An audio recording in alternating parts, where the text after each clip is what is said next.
Switching gears a bit to talk about the intersection between feminism, faith, and sexuality. Please welcome Linda K. Klein, founding director of Echoing Green's Work on Purpose program, and Rachel Braun-Scherl, co-founder of Sempre Laboratories, principal and co-founder of Spark Solutions for Growth.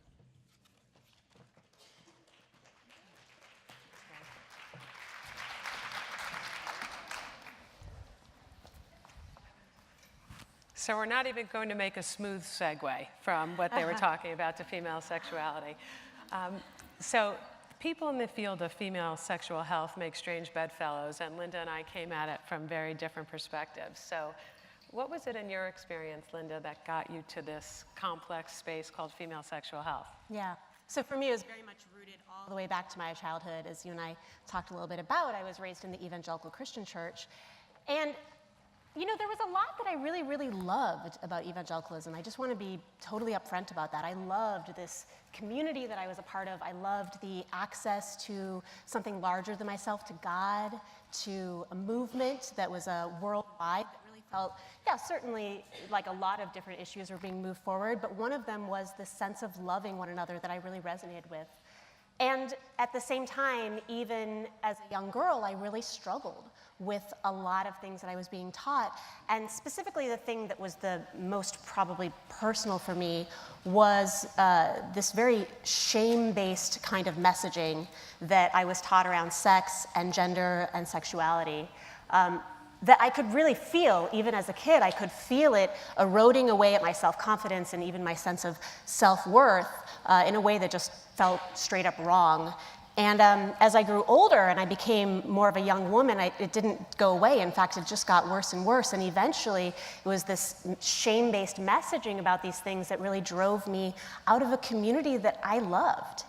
And that community also, I had learned, was my only access point to God. So I don't actually think I'm overstating it when I say that these messages actually drove me away from God. Until years later, I really had done a lot of work to try to reject some of these messages that I had been raised with and then heal, because I had been really torn up inside, quite honestly. And it wasn't until I had not only rejected them, but healed from them that I started to be able to feel like I could freely come back into spirituality and come back to God in a really powerful way. And so that was, in many ways, my foray into feminism. But I know your foray was it was such a different story. So Rachel, I would love to have you tell everyone about this. Picked us out from alternative universes, but I grew up in a very liberal Northeast family. I always knew I was going to go into business. We did not have the same shame. My mother was a therapist, which either means we're crazy or we talked about a lot of things very openly, sex being one of them. I got into this space called female sexual health because I saw a business opportunity. There was a product that improves arousal, desire, and satisfaction for women of all ages and life stages. And I said, wow, I've marketed hemorrhoid cream. How hard could this be, you know? So I became what I call an accidental vagipreneur, a person in the business of female health.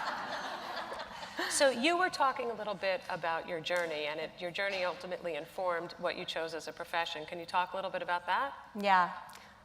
There was a kind of turning point for me that was a really big deal. It was this moment when in my mid-20s I did something a little bit crazy. You didn't tell me that before. I did tell you about it, but I didn't call it crazy. But that's really looking back how it really feels, putting myself in my shoes back in that moment. But you know, I had left the Midwest when I left my religious community, and had lived in New York and Italy and Australia and the mountains of Montana. And in my mid-20s, I packed up my car and I drove right back to my hometown. And I opened my parents' church directories, and I looked up every young woman that I had been raised with in my particular church, who was now in her 20s, so 20 to 29. And I called them and I asked them to talk to me about sex, about their sexual thoughts and feelings and experiences. And I spent a year traveling around my hometown having these very, very intimate conversations. And the things that I found in these conversations were so striking and so troubling that 1 year doing interviews in my hometown became 3 years. I went on to do 2 more years of interviews with young women raised in evangelical churches around the country, became a master's degree in American evangelical gender messaging for girls, became a career in the field of faith and feminism. It just really snowballed from there, the things that I had found, and this sort of realization that I wasn't alone, and going from that me to we, that there was a much larger population who also felt these kinds of shame and for whom it was playing out in similar ways, was a moment from which I couldn't turn back.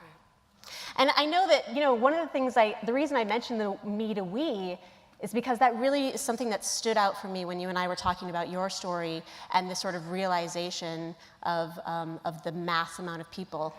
So one of the things that was totally surprising and immediately troubling when we started running this business is that the majority of the media channels, networks, cable stations, radio stations, websites, they literally rejected our money. We would say, we have money to tell you about a product that improves female arousal, desire, and satisfaction, and they would say, we don't want your money, which I'd never experienced before in a business context. So what we realized is we had to go about it a different way. We had to make the story about the fact that we couldn't get media. So that's really what we did. And what's interesting is once you start the conversation, similar to what you found when you were in your hometown, is it's not that women aren't interested in talking about it. 43% of women have sexual health concerns and difficulties, and I wasn't calling them to interview people, but wherever I went, we used to joke, it was like a Who concert. Oh, you're the one who has that product? Can we talk? And my only rule was you can't do it in front of my kids, you can do it in front of your kids. So it was really just access to get the information out, not a lack of interest. And as you and I were talking, when we were able to get the story out there, and a high moment for me, I happen to be a bit of a celebrity lover, was when we saw Whoopi Goldberg and Barbara Walters at their table at The View, holding up the product, talking about it, and how unfair it seemed that this was a positive message about satisfaction that was being stifled. Yeah. Yeah, what I like about what you just said there about rewriting the story, I love that. Because there's this idea that whoever writes the first story is always going to win the story, right? So if you have a particular side of an argument, write a story, and the other side simply argues within that framework of that story, they've already lost. If you've accepted the story. Yeah, so I love that you did that. And so if you don't mind, I want to talk a little bit about story and about this sort of sex story that we're taught already that I feel like you're upsetting in a way that's really exciting. I hope so. Yeah, it is. Because I think that this idea of shame comes back really and powerfully. I don't know if anybody has read the New York Times article that Adam Grant put out recently. I promote Adam Grant everywhere I go. I just think he's such an amazing researcher and writer. But he talked about shame versus guilt, and it led me on this long sort of search of reading all these articles about shame.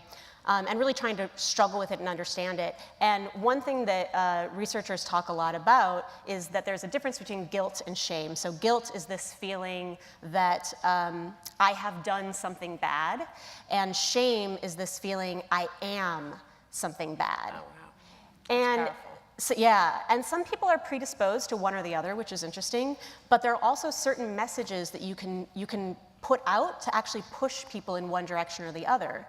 And that really struck a chord with me because this messaging that we received in the church around sex was very much a shame-based messaging. This dichotomy, this old dichotomy of you are a virgin or you are a whore is very much alive. And you are somebody who has no presence of sex, who doesn't have sex, who doesn't think about sex, who doesn't feel any sexual feelings. You are that person, or you are this person who is not a potential wife material, or you are a danger, certainly within the religious community. And so you have these young girls who are being raised with this messaging and who are internalizing this messaging and who are accepting this concept that their worth is defined by whether or not they have sex, right? Or whether sex is even present. And what I kept finding was that as girls became young women, this kind of, well, first of all, they started to think about sex and they started to have sexual feelings because this is inevitable. but they also started to have sex. This is a little bit of a digression, but a 2007 study that Congress commissioned found that abstinence-only education in junior high had no effect on whether or not people had sex in high school. So it's you know, people were having sex. But Newsflash, write that down. Newsflash. But what's interesting is that, so maybe it's not very good at getting people not to have sex, but what it's really good at is instilling this internalized kind of sleeping giant in people of shame. And so what I kept finding in these interviews was that when they would have a sexual thought or a sexual feeling or make a sexual choice, even actively make that choice, it awoke this thing inside of them that went, you are bad, or I am bad, this kind of like growling, overwhelming voice. And that was triggering these experiences that I was finding that I don't hear anybody talking about. Like if you've heard someone talk about this, tell me, because I need to have coffee with them. But it was triggering you know, nightmares, and it was triggering panic attacks, and it was triggering pretty intense paranoia and self-abuse and some pretty substantial things that we need to be talking about as a community. And if this were just the evangelical community, that would be enough, because that's 25 to 40% of our nation. Wow. But it's not. That's the wild part. It's actually, what I started to understand was that the messaging, that this sort of virgin whore messaging that you get in the evangelical church is just an intensified, maybe deified version of the kind of messaging that we're getting as a society as a whole. It's in the media, it's in, you know, our communities and our families, and, you know, it's really all over the place. So the evangelical community is a kind of case study to understand, how does this affect people when it's taught intensely, in a way that we can understand how this might be more subtly affecting people because it's taught everywhere. Yeah, and my experience, again, coming from the total opposite end of the spectrum, was that this was part of what the cultural pushback was. It's not that women aren't having sex. It's not that women don't want to have more or better sex. In fact, there's research, literally legitimate scientific research, that says that women who have more active, engaged, enjoyable sex lives not only look better, which is already a plus, but they live longer. They haven't added the benefit that you lose weight, but I'm sure that would make everybody go crazy. But when you talk about the messages that we get, last year there was an article in New York Times Magazine, I'm assuming it was very well researched, and the focus was about the development of a new drug, a new pharmaceutical for female sexual response. And the title was, "Unexcited, is there a pill for that?" And I will never forget, obviously I read these kind of articles differently than the average person probably. They were talking about this conflict that they have in the scientific community because they don't want the products to work too well for women, because they were concerned about, and I quote, sex-crazed binges of infidelity.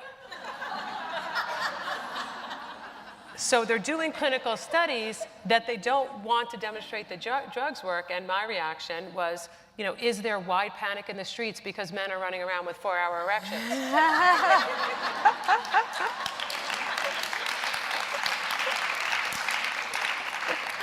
So, you know, my feeling, having gotten the chance to speak with you a lot before this, is that that shame that you experience on an individual level and a community level is systemic. Yeah. And it affects how we have the conversation, or don't, unfortunately, have the conversation in many levels. Mm-hmm. Yeah, I really agree.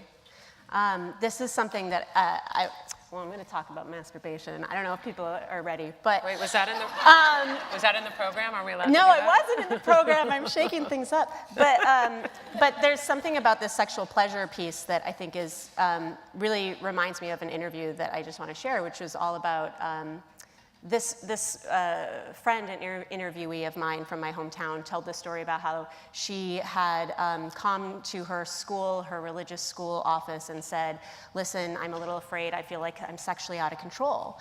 And the counselor said, well, what do you mean? Are you masturbating, and are you making out? And she said, yes, but what that meant was just hugging with a lot of feelings, but nonetheless. And then the next question that the counselor asked was, are you wet? And I remember hearing that and thinking, why is it that pleasure, why is it that the concern that really sort of shows whether this is serious or not is whether or not you're enjoying it? I don't even think my counselor knew my last name, let alone ask me a question like that.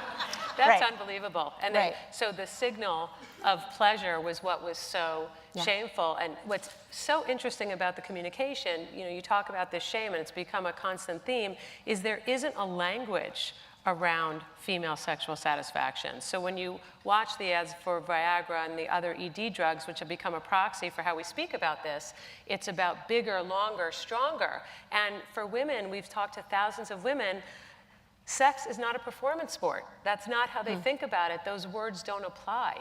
So even if they were comfortable overcoming the shame, they're looking for the vocabulary. And even if you look online, you look anywhere, there seems to be two extremes. I mean, there's the Madonna and the whore, and the two extremes of how the conversations are taking place online is porn on one end, which is fine and works for some people, but isn't the way that everybody wants to interact or learn about sex.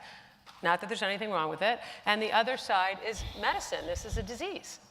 And there's no space for a conversation in the middle to just understand some basic questions about enjoyment. And I'm not a sex educator. I don't pretend to be. I don't play one on TV. I'm not talking about teaching people the name of the body parts. But when I bought this company, my kids at the time were 9 and 12. I can't say their names because they put themselves into witness protection after they bought this company. And the way I described it to them is I said, when people are in a long-term married, loyal relationship and they love each other very much, this is an important part of the relationship. And sometimes they need help enjoying that piece. Yeah. And, that took me, I don't know if you should clap or boo, but that took me like 2 months to come up with that. And then they both switched schools because the humiliation was too great. But really even trying to figure out how to talk to them about what I did, because they saw people literally running up to me. I remember I was at a gym one morning, and I'm really not a morning person, and the person next to me says, "Are you the one? Do you have a car?" And I said, "Yeah, do you need a ride home?" It was 6 in the morning. How else do you get to the gym at 6 in the morning? She said, "No, I don't need a ride. You're the one with that stuff in your car." And I'm like, all of a sudden, I went from being this business person who wanted to sell products for female satisfaction to like a drug dealer in the back of the gym.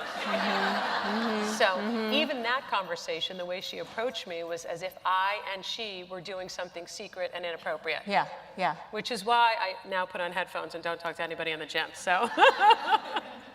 But you've talked a lot about how meaningful this was. Was there one story or one feeling or one theme that kept coming back that keeps you passionate about this work and know that there's still more to be done to move women, young girls, their partners, because the conversation has to also be had with young boys and men, that you say, this is the thing I want to change, or this is the thing that keeps me up nights, that there are young girls thinking about this? Yeah. I mean, I think what is most shocking for me, my first year of interviews when I went on that trip was 8 years ago. And what's most interesting to me is that, I give a few talks on this topic. I write a few articles on this topic. I don't do a ton. But people find these things, and they contact me, they research me, they send me emails, they ask me out for coffee. And I've had way too many coffee dates with young women who are like, "Oh my God, I thought I was the only one. And you now make me understand that there are two." That's fabulous. And then I say to them, well, listen, I've heard 5 or 6 stories remarkably similar to your own, which I know are representative of an even larger population. It's not 2 of us. We're talking about a huge population of people who are, to your point, experiencing these things but not talking about them because this is sort of like taboo, conversation. And I think that's what it is. So I've started to host these dinners at my house to try to bring them together and be. Wow. It's like a reading Rainbow moment where I'm like, don't take my word for it. Look at us all. And they tell so 2 many friends. of us. Exactly. Yeah. And I'm writing a book about these things great. to try to get these stories out there and to try to start some conversation. So I think that's really what it is. It's about the fact that that this isn't going anywhere, and that there's still so many people who feel like they're the only ones. Right. And as I mentioned, 43% of women in their life will have some experience with sexual concerns and difficulties. And I won't spend a lot of time defining what that is, but it's a combination of it doesn't feel like it used to, it's not how I envisioned it, it's different with my partner, my body doesn't respond the same way, a whole range of things. And again, when you give people the opportunity to have the conversation, we were talking earlier that one of my favorite things about running the company were the consumer testimonials. So they would call us or write to us and say, you know, I had my first orgasm in 22 years, and I'm some sort of magician. This is amazing. You know, I'm smiling, my husband's smiling, it saved my marriage. And my very favorite one was, and I'll never forget this woman, and I talked about her all the time. I happened to answer the phone. I was manning the customer service, and I picked up the phone, and she said, "This stuff really works. Thank you, God." And I thought, you know, there's something here. And it all comes full circle. Back to God. So anyway, we've run out of time. We asked if we could do a 12-hour sleepover session, but they said no. So we're going to spend the rest of the weekend talking about sex. Thank you. Thank you.